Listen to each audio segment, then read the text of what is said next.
Tell us the effect of the gun policy.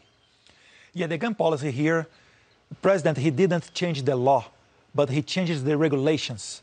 What made the access easier and cheaper for the Brazilians to buy a gun in Brazil. So what happened is not only that we reduced the number of crimes, it was the biggest drop ever in the history of Brazil in murders rate since 1980, when we started to have dismissing. So Brazil is safer, thanks God, because of this policy. And if you look here in a neighborhood, in Venezuela, for example, it's forbidden to do trades, to sell and buy guns since 2013. And Caracas became the capital that is the most, the number one in the world when you talk about murders. So Brazil is much in a better shape nowadays. So we've seen this in country after country. The left comes to power, they disarm the law-abiding, criminals get to keep their guns, and the murder rate goes up. Is that what the left has in store for Venezuela if they win? Yes, sure, yes.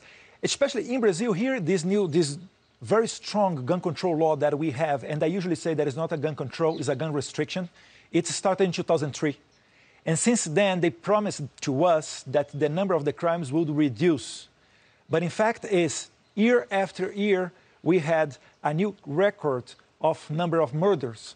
So for the first time, like in decades, that we are looking again, year after year, the murders coming down is now since 2019, when Bolsonaro took office and started his new policy about the guns.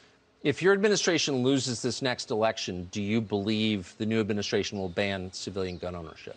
Sure, yes. There is no doubt about that, because former president and former prisoner Lula, he's talking about that openly, that he will take back again all of the guns that Jair Bolsonaro, like during the Jair Bolsonaro administration, was sold. So he will do that. Amazing. Align with China, adopt their domestic policies. We've seen this before. Eduardo Bolsonaro, thank you so much. Thank you very much, Tucker.